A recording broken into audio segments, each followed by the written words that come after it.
अस्सलाम वालेकुम रहमतुल्लाहि व बरकातुहू। जी हाँ दोस्तों, मैं एहतिशाम निज़ामी कासमी। दोस्तों, इस वीडियो में 3 बड़ी अहम ख़ास ख़बरें हैं जो आपके साथ शेयर करेंगे।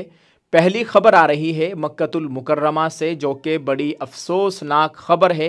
खाना काबा के मुहाफ़िज़ और उसकी चाबी के रखवाले डॉक्टर सालेह बिन ज़ैनुल आबिदीन आज 21 जून 2024 आज सुबह इंतकाल फरमा गए हैं। इन्ना लिल्लाहि व इन्ना इलैहि राजिऊन। अल्लाह ताला मरहूम की मुकम्मल मग़फ़िरत फ़रमाए, अहले ख़ाना को सब्र जमील अता फ़रमाए। दोस्तों, ख़ास बात आपको बताएं, मरहूम फ़तह मक्का के बाद से काबे के 109वें मुहाफ़िज़ थे।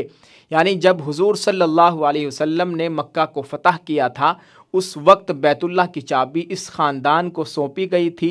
तभी से ये चाबी इसी ख़ानदान के पास चली आ रही है और ये 109वें मुहाफ़िज़ थे, इनके पास बैतुल्लाह की चाबी थी। आज इनका इंतकाल हो गया है। अल्लाह ताला इनको कब्र में करवट करवट चैन और सुकून अता फ़रमाए। आप इनके लिए ख़ास तौर से ईसाल सवाब का एहतिमाम करें। दोस्तों, दूसरी बड़ी ख़बर आ रही है मॉब लिंचिंग के ताल्लुक़ से। मौलाना अरशद मदनी साहब का एक बयान सामने आया है। आपको बताते चले, मॉब लिंचिंग इतना ख़तरनाक जहर, इतना ख़तरनाक हथियार है कि इस मॉब लिंचिंग के ज़रिए हज़ारों मुस्लिम नौजवानों की जान ले ली गई। मॉब लिंचिंग की रफ़्तार बुलेट ट्रेन की रफ़्तार से भी तेज़ रफ़्तार है और ये इसके वाक़यात हमारे मुल्क भारत में रोज़ बरोज़ बढ़ते ही जा रहे हैं और मुस्लिम नौजवानों की जान ली जा रही है।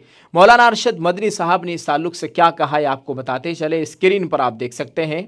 दोस्तों, मौलाना अरशद मदनी साहब ने कहा है, मॉब लिंचिंग किसी समुदाय विशेष का मुद्दा नहीं है, ये राजनीतिक मुद्दा है। इसके ख़िलाफ़ कानून बनना चाहिए।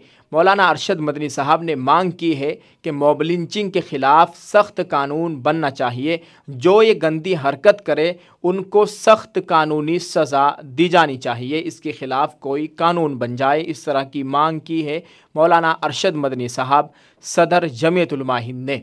दोस्तों, तीसरी बड़ी ख़बर है जो कि चंडीगढ़ से आ रही है। चंडीगढ़ प्रशासन ने 106 धार्मिक स्थलों को बताया अवैध। दोस्तों, चंडीगढ़ की जो इंतज़ामिया है उसने 106 मजहबी इबादत गाहों को गैर कानूनी बताया है, जिसमें 95 मंदिर है, 3 गुरुद्वारे, 5 दरगाह, 2 मस्जिद, 1 चर्च है। बताया जा रहा है कि ये खबर आ रही है कि इन सब पर बुलडोज़र चलने जा रहा है।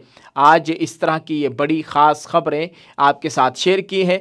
बहुत मुख्तसर वक्त में 3 बड़ी ख़बरें आपके साथ शेयर की है।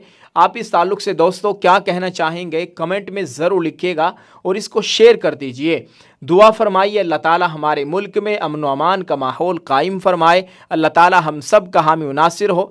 आप इन तीनों ख़बरों के ताल्लुक़ से कमेंट में लिख कर अपनी राय का इज़हार ज़रूर कीजिए। जज़ाकल्लाह। अस्सलामु अलैकुम व रहमतुल्लाहि व बरकातुहू।